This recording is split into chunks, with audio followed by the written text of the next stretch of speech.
안녕하세요. 오늘도 사연 살롱을 찾아주셔서 감사합니다. 저는 경기도에 살고 있는 30대 중반의 여성이에요. 저는 작년 이맘때까지만 해도 결혼할 꿈에 부풀어 있었는데요. 남친 어머니 때문에 파혼을 하고 지금은 싱글로 살고 있어요.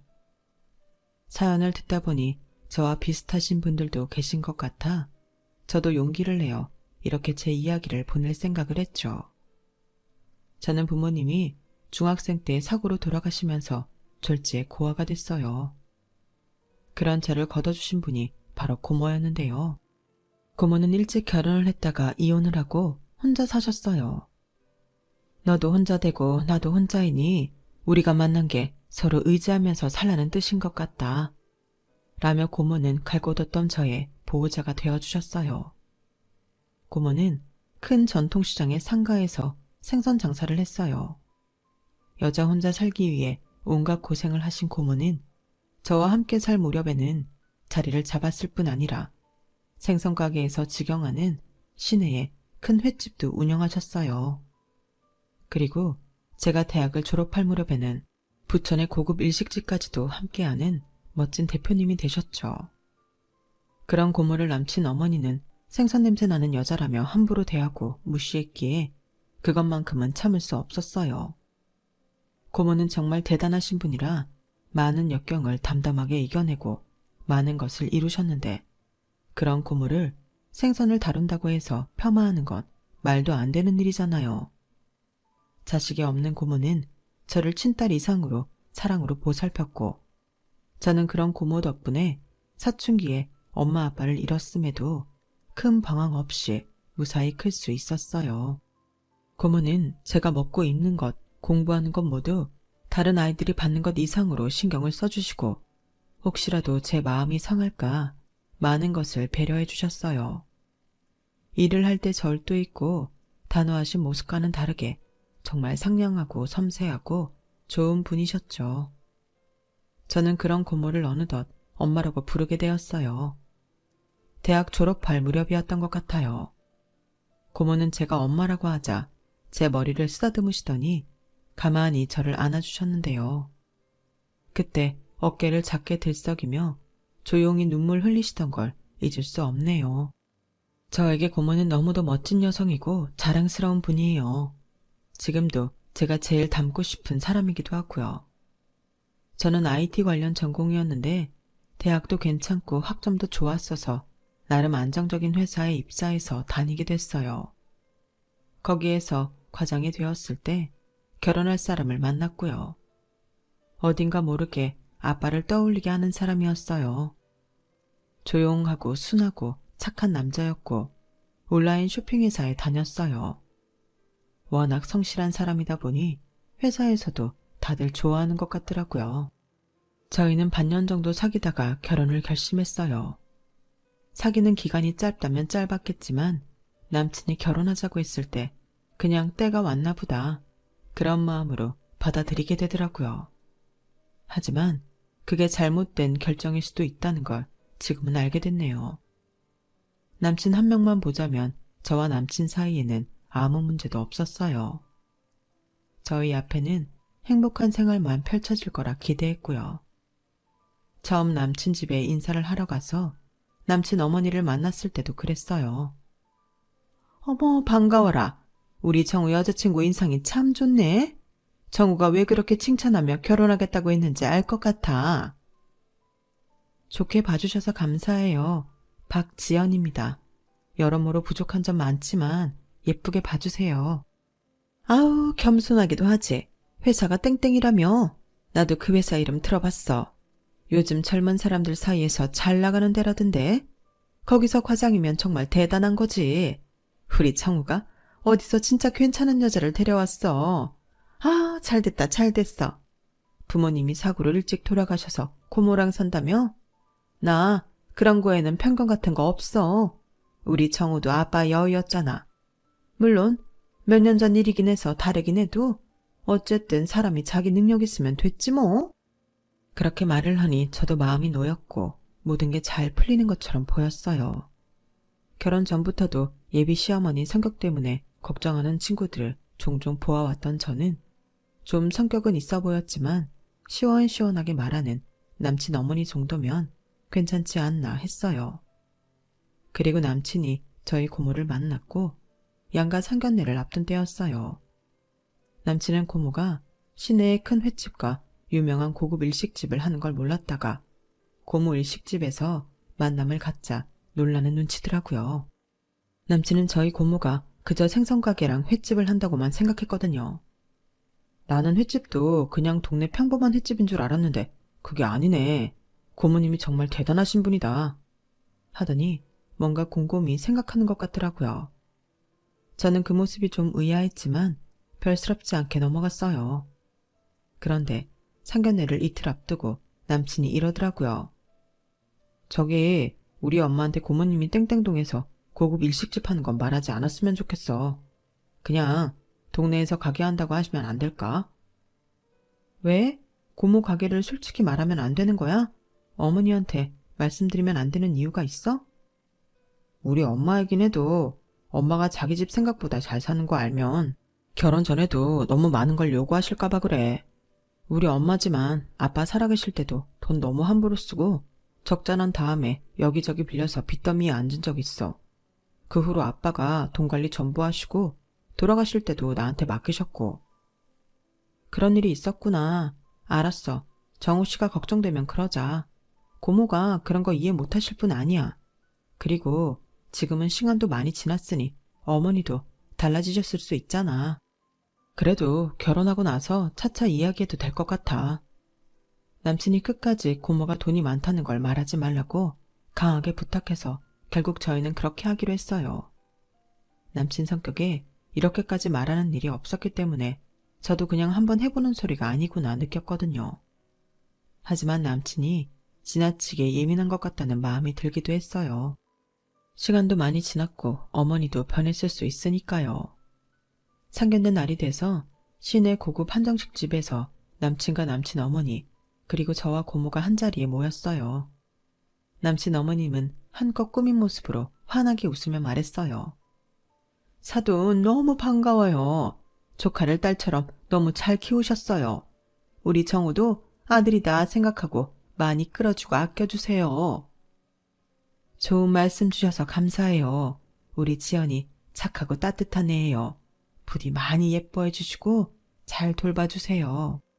그렇게 좋은 말이 오가고 화기애애한 분위기에서 식사를 하고 이런저런 말을 한 끝에 마지막 디저트가 나왔어요. 그때 남친 어머니가 고모한테 물어보더라고요. 그런데 사돈께서는 지금 생활을 뭘로 하고 계실까요? 그동안 조카 뒷바라지 하셨으면 일을 갖고 계셨을 것 같은데요. 어디 회사 다니다가 퇴직하신 거예요?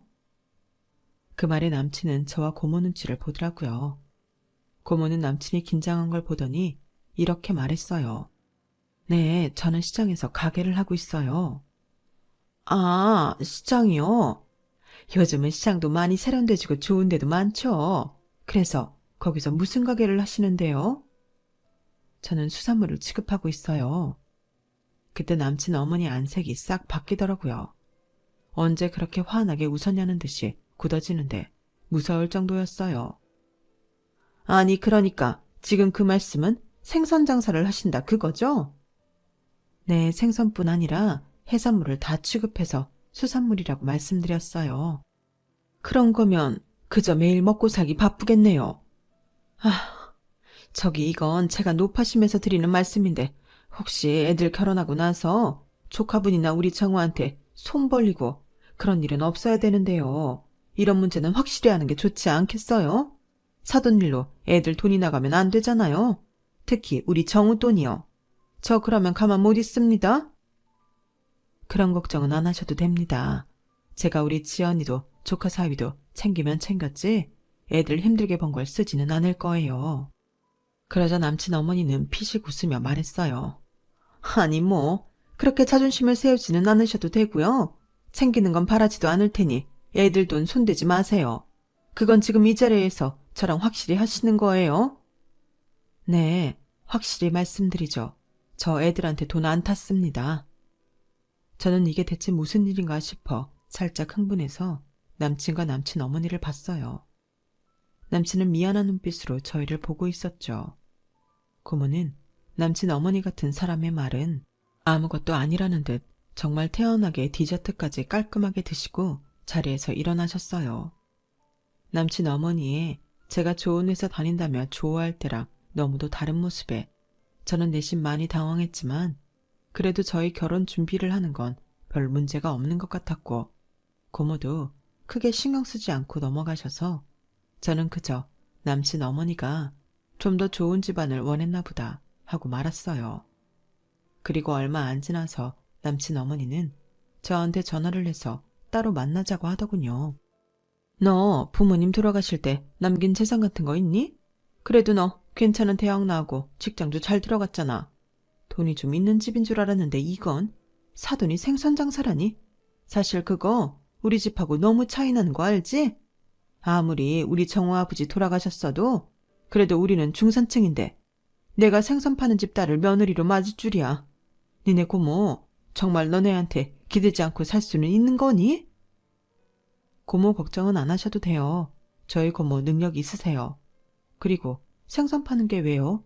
저희 고모 수완 좋아서 시장에서도 소문난 분이세요. 배들도 많이 알고 있어서 다 직접 가져오시는데 그런 거 아무나 할 수 있는 거 아니거든요.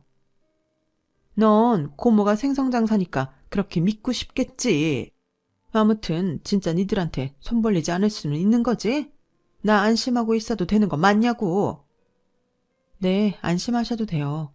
그리고 저희 부모님이 남겨주신 거 필요 없을 만큼 고모도 안정된 생활하는 분이세요. 그 말에 남친 어머님은 입을 삐죽이는데 표정이 딱 어이없어 하는 것 같더라고요. 며느리 직업만 본 게 이게 문제네, 문제야. 그러면서 카페를 나가는데 저도 마음이 무겁더라고요. 하지만 결혼하고 시간이 지나 모든 걸 알게 되면 전부 풀릴 문제일 거라서 저는 크게 걱정하지 않아도 된다고 생각했어요. 하지만 남친 어머니는 제 상상 이상이었어요. 저는 다가오는 연휴에 연차를 붙여서 5박 6일 동안 고모와 함께 동남아로 여행을 다녀오기로 했어요. 그동안 저 키워주시느라 고생하신 고모한테 드리는 저의 작은 선물이었어요. 호텔과 비행기를 예약하고 남친한테도 이야기했죠. 잘 생각했네. 고모도 좋아하시겠다. 고모야, 안 그래도 된다고 한 푼이라도 아껴서 결혼할 때 가져가라고 하시는데 그래도 하고 싶어. 그래, 네 마음이 가는 대로 해. 재미있게 놀다 와. 그런데 남친이 이 이야기를 자기 엄마한테 한 게 화근이었어요.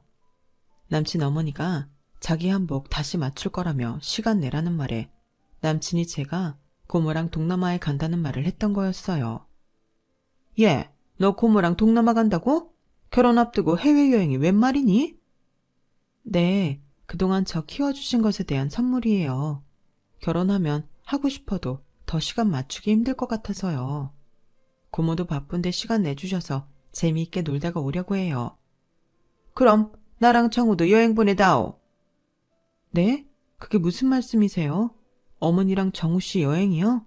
정우씨도 어머니랑 여행 간다고 그래요?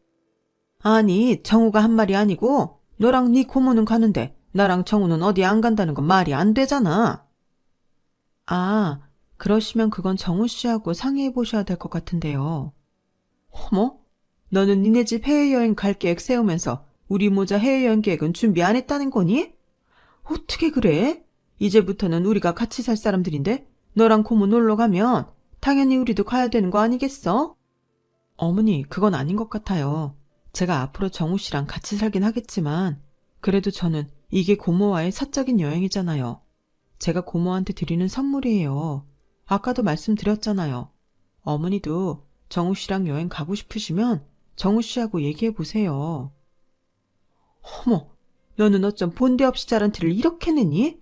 이럴 때는 집에 들어와야 될 며느리가 말 안 해도 준비하는 게 맞지? 니네 고모 챙길 정신은 있고 나 챙길 생각은 하지도 않았다는 거니? 너, 니네가 시장바닥에서 생선 파는 집이라고 우리 집도 똑같은 수준이라고 생각하나 본데 그거 착각이다. 앞으로 내가 네 고모보다 너한테 훨씬 중요한 사람인데 그런 나를 제쳐두고 네 고모만 여행을 간다는 게 말이 돼? 준비 안 했으면 지금이라도 우리 정우랑 나 여행 갈 곳 알아봐서 티켓도 끊고 호텔도 예약해라.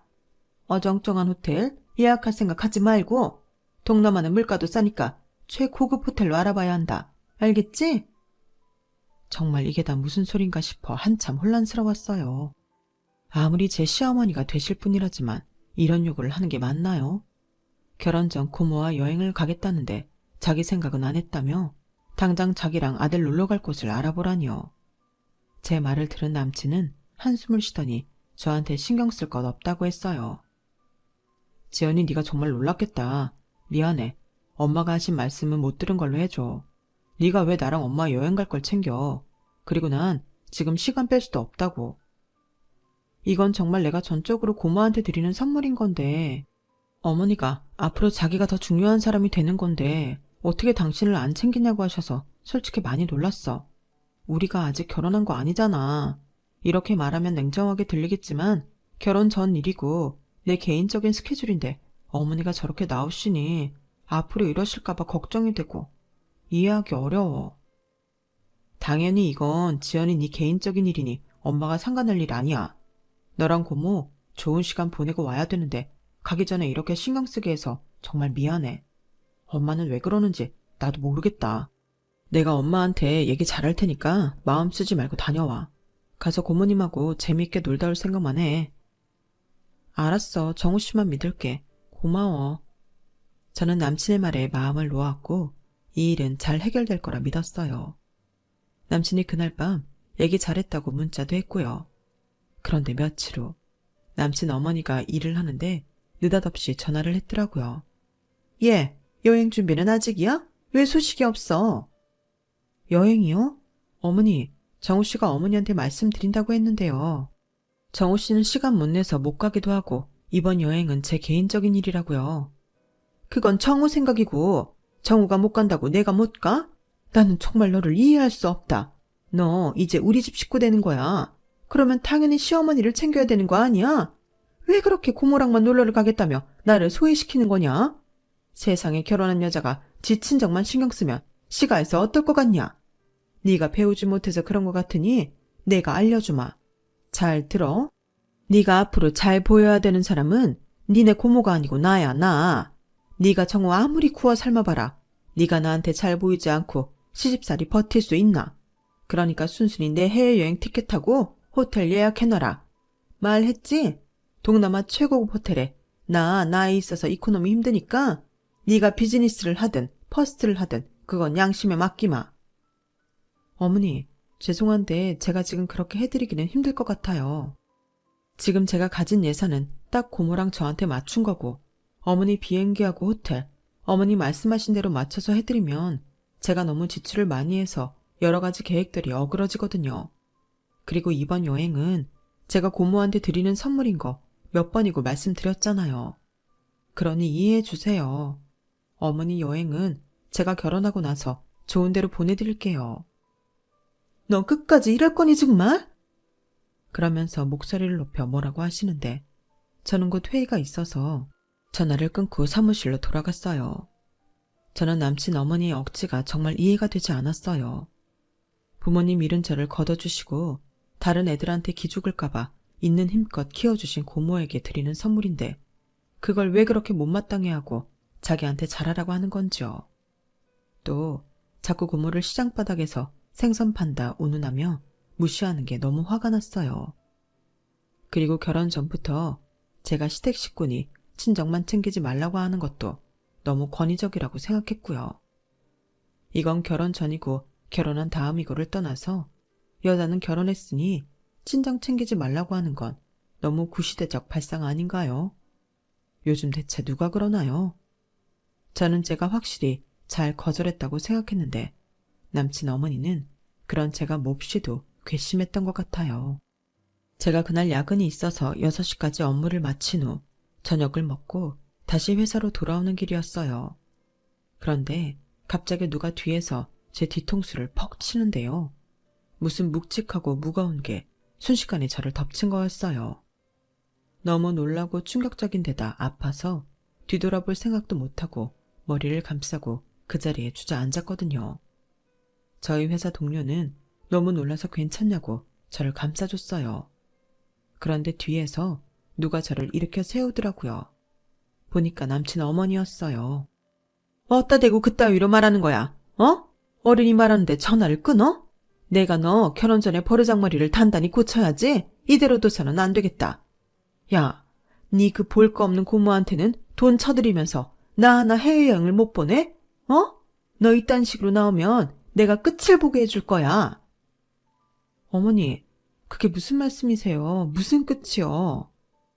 저는 회사 동료 보기가 창피해서 어떻게든 자리를 피하고 싶었지만 그럴 수도 없었어요. 동료는 어쩔 줄 몰라 하다가 저만치 떨어져서 핸드폰에서 뭘 찾는 것 같더라고요. 너 말이야, 애미애비 없이 자라 못 배워먹은 데다가 생선 팔던 여자 밑에서 자란 거 내가 다 감안하려고 했어. 그런데 그 은혜를 몰라? 결혼 전에도 지 시어머니를 이렇게 개차반 취급하면 결혼해서는 어떻겠어? 내가 그 생각을 하니까 아주 눈앞이 캄캄해서 있을 수가 없어. 너 우리 아들하고 결혼하기 싫어? 결혼하기 싫어서 이래? 정우랑 편하게 결혼하고 싶으면 지금 당장 내 비행기랑 호텔 끊어. 지금 이 자리에서. 요새는 핸드폰으로 다 할 수 있잖아. 아니요. 저 그렇게는 못하겠는데요. 제가 이거 고모 선물로 가는 여행인데 어머니 자꾸 이러시는 거 저 진짜 이해 못하겠어요. 생선 파는 게 뭐요? 그게 잘못된 건가요? 저희 고모 누구보다 성실하고 열심히 하셨어요. 저 부모님 있는 애들하고 비교해서 아니 그건 못지않게 많은 것 받고 살았어요. 저 그렇게 큰 게 다 고모가 생선 가게로 돈 벌어서 해요. 저는 고모 이 세상 누구보다 존경해요. 네가 누굴 존경하든 말든 내 알 거 없고 네가 나 여행 보내지 않으면 네 경제력도 의심하지 않을 수 없다. 아무래도 너랑 고모가 작당을 해서 우리 정우 등골 빼먹으려는 수작인 것 같아. 나는 이걸로 네 능력치를 알아봐야겠어. 그리고 고모가 자기를 어떻게 키워줬네. 부모 있는 애들 못지않게 받아내 타령하면서 결혼하고도 네 고모만 챙길 게 눈에 훤하다. 네, 저 결혼해서 고모 챙길 거예요. 그런데 정우 씨 월급에 손 하나 안 댈 자신 있어요. 절대로요. 내가 그걸 어떻게 믿어? 그러니까 증명해봐. 지금 당장 내 비행기 티켓 끊고 호텔 예약해 내보이라고. 어머니, 저 그렇게는 안 되겠어요. 그게 어떻게 제 경제력을 입증해 보이는 게 되나요? 지금 어머니 억지 쓰시는 거예요. 시끄러. 어디서 시장바닥에서 굴러먹던 게 파락파락 대들어. 너 우리 정우 돈 보고 결혼하는 거 맞아. 내가 분명히 못 박아두는데 너 결혼하면 네 월급도 내 거야. 알겠어? 어머니, 그건 아니죠. 그건 제 돈이죠. 저랑 정우 씨 같이 먹고 살 돈이고요. 이거 봐. 아주 본색을 드러내네. 너 안 되겠다. 우리 정우랑 헤어져. 이 결혼 못한다. 그때 회사 동료가 와서 저를 보며 일부러 남친 어머니 들으라는 듯 큰 소리로 말했어요. 나 지금 SNS 뒤져서 정우 씨한테 문자 보냈거든? 어머니 오셔서 난리 났다고 하니까 바로 온다고 했어. 그 말에 남친 어머니는 좀 당황한 것 같더니 아무튼 결혼 못할 줄 알라며 으름장을 놓더니 가버리더군요. 저희 집을 계속해 무시하는 남친 어머니한테 고모가 얼마나 재력가인지 알려주고 싶었지만 남친한테 의리를 지키고 싶은 마음이 남아있었기에 그 말을 하지 못한 게 후회가 됐어요. 하지만 나중에 생각해보니 고모가 돈이 많은 걸 알면 남친 어머니가 태도는 바꿔도 더한 걸 요구할 수도 있겠다는 생각이 들었어요. 어쨌든 저는 이 결혼은 남친이 아무리 좋아도 할 수 없겠다는 결론에 이르렀어요. 저는 다음날 남친을 만나서 전날 있었던 일을 전부 말했어요. 제 회사 동료가 남친한테 연락이 됐다는 말은 거짓말이었기 때문에 남친은 그때 처음으로 자기 엄마가 무슨 짓을 했는지 알게 됐죠. 저는 이 결혼 어려울 것 같다고 했어요. 내가 정우 씨를 아무리 사랑해도 시어머니한테 이런 무리한 요구를 계속 받고는 못 살 것 같아. 그리고 정우 씨 어머니, 우리 고모한테 그런 식으로 말씀하시는 건 정말 아니야. 직업에 귀천이 어디 있어? 요즘 그런 게 가당키나 해? 멀쩡히 대학 나와도 돈 몇 푼 못 버는 사람들도 있는데. 남친은 머리를 감싸며 고뇌하더니 저한테 말했어요. 네 말이 다 맞아. 근데 나한테 잠깐 시간을 줄래? 내가 엄마랑 한 번 더 이야기해보고 그래도 안 될 것 같으면 그때 헤어지자. 남친은 자기 엄마를 설득해보려고 했지만 뜻대로 되지 않았어요. 오히려 그 밤에 저를 찾아와 난리를 치는 걸 남친이 똑똑히 보고 말았죠. 너 순진한 내 아들 꼬셔서 지금 나랑 이간질 시키는 거야? 네가 어떻게 했길래 지금 내가 평생을 바쳐 키운 내 아들이 엄마가 이런 식으로 나오면 안 보고 살겠다 이런 말이 나와. 너 이 결혼 무효야. 정우, 너 얘랑 결혼 못해. 얘 아니면 여자가 없어? 이 정도면 더 좋은 여자도 만나는데 왜 이런 비린내 나는 집애를 만나서 홀딱 빠진 거야? 그러면서 또 저를 붙잡고 때리려고 하길래 저는 반사적으로 있는 힘껏 남친 어머니를 밀쳤습니다. 어머 세상에, 이것 좀 봐요. 생선이나 파는 집안년이 지금 노인네한테 어떻게 하는지 이것 좀 보세요. 어머 세상에, 지 결혼 반대한다고 노인네를 집어 던져? 이런 페류나를 내가 어떻게 며느리로 맞으라는 거야. 정우, 너 당장 정신 차려. 안 그러면 엄마 가만 안 있어. 그 말을 듣고 저는 완전히 마음을 접었고 남친도 충격에 빠졌는지 저한테 다른 말을 못하고 자기 엄마를 데리고 집으로 돌아갔어요. 저는 다음날 회사가 끝나고 고모한테 가서 지금까지 어떤 일들이 있었는지 차근차근 말씀드렸어요. 그래서 나 정우 씨랑 헤어지려고. 미안해 고모. 고모한테 좋은 선물 하고 싶었는데 일이 이렇게 됐어. 됐다. 그런 시어머니 자리면 더 볼 것도 없어. 아무리 정우가 너한테 잘하려고 해도 그 시어머니 못 당했을 거다. 정우 애도 착해서 제 엄마한테 단호할 것 같지도 않고. 우리 그 동남아 여행 위로 여행으로 바꿔서 갔다 오면 되겠다. 라며 저를 꼭 안아주셨어요. 고모는 그래도 이대로는 못 넘어가겠다며 직접 남친 어머니한테 연락을 해서 약속을 잡았어요. 우리 지연이랑 이런저런 일이 있었다고 들었습니다. 그래서 제가 식사 대접을 한번 할까 하는데요. 이제 와서 그렇게 숙이고 들어오면 제가 얼씨구 좋다 할 것 같아요? 어디 시장바닥으로 불러낼 거면 아예 말도 꺼내지 말아요. 그럴 리가요. 땡땡동으로 오시겠어요? 고모가 일식집 이름을 꺼내자 남친 어머니는 마음이 동했는지 곧 오겠다고 했다더군요. 그렇게 저희는 고모 일식집에서 남친 어머니를 만났어요. 결혼 깨질 때 되니 아차 싶으셨나요? 이런 대로 사람을 다 불러내고. 그러게, 지연이 너는 내가 해외여행 보내라고 할 때 순순히 말을 들었어야지. 이게 무슨 일이라니? 그런데요, 지연이 고모님, 저는 이 결혼 못 시키겠습니다. 어디 우리 아들 돈 뜯어먹을 생각이나 할 여자를 어떻게 며느리로 맞이하겠어요? 이렇게 지 결혼 깨질 것 같으니 이런 일식집에 불러내면 제가 다시 마음 바꿀 것 같아요. 대개 조카가 나한테 어떻게 했는지 알아요? 밀었어요. 뒤로 밀었다고요. 그건 그쪽이 우리 지연이 머리를 핸드백으로 후려치고 또 때리려고 달려들어서 그런 거잖아요. 저도 다 들었습니다. 아니, 이 집은 아무리 근본이 없어도 이렇게 못 배워먹은 소리만 하나? 일단 어른이 때리건 말건 가만히 있어야 되는 거 아니에요? 그건 아니죠. 아무리 어른이라도 이해할 수 없는 행동과 말을 하는 건 폭력이에요. 우리 지연이한테 사과해 주세요.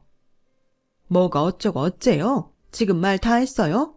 내가 사과를 받아도 모자랄 판국에 나더러 사과를 하라고요? 하셔야죠. 게다가 나랑 해외여행 가겠다는 걸 꼬투리 잡아서 경제 능력을 알아봐야겠다는 둥, 이제는 월급도 다 내 거라는 둥, 그런 말로 괴롭히셨잖아요. 당장 사과하세요. 어머, 진짜 상종 못할 인간들이네. 이래서 집안을 봐야 된다는 거야. 비린내 나는 것들이 어디서 끝까지 자존심을 세우고 이래? 평생 이런 데 와보지도 못했을 것들이 사람 불러다 놓고 이런 소리 하려고 했어? 대기야말로 이런 데 다시는 못 와볼 텐데. 내 딸이랑 잠깐이라도 인연이 있었으니까 와본 거지. 뭐가 어째? 이 생선 파는 여자 주제에 어디서? 그때 밖에서 노크 소리가 들리더니 지배인이 들어왔어요. 대표님, 오늘의 오마카세 몇 인분으로 할까요? 2인분만 해줘요. 여기 이분은 그냥 가실 거니까 조금 있다가 밖으로 안내하고요. 대표님, 참, 땡땡기업 사장님이 예약을 하셨는데 대표님 꼭 뵙고 싶다고 하네요. 그때 시간 내서 들를게요. 그럼 조금 있다가 이분 현관까지 안내해줘요. 대표님이라는 말에 남친 어머니는 벙찐 표정이 되더니 가만히 돌아가는 상황을 살피더라고요. 그러더니 지배인님이 와서 밖으로 나가자고 하니 갑자기 저희 고모 손을 덥석 잡는 거 아니겠어요? 고모님, 사돈어른, 제가 큰 실례를 했습니다. 아니 왜 이런 근사한 일을 하시면서 왜 생선장사라고 하신 거예요? 제가 이런 거 알았으면 그렇게 나왔겠어요? 저희 다시 얘기 좀 해봐요. 애들 결혼은 시켜야지요. 이거 왜 이래? 당신이 이 결혼 절대 안 된다며. 당신 때문에 애들도 다 마음 접었어. 나도 당신 같은 여자가 시어머니로 있는 집안에 내 소중한 조카 못 보내.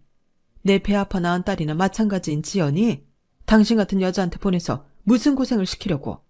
왜? 내가 이런데 대표라니까 갑자기 사람이 달라 보여? 비린내가 난다며. 그런데 이제는 괜찮아?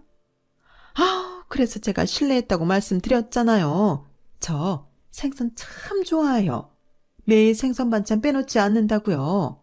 제가 실수한 거 잊어주시고 제발 다시 한번 생각해 주세요. 나는 당신처럼 썩은 내 나는 사람하고 있을 시간 없으니까 그리 알아.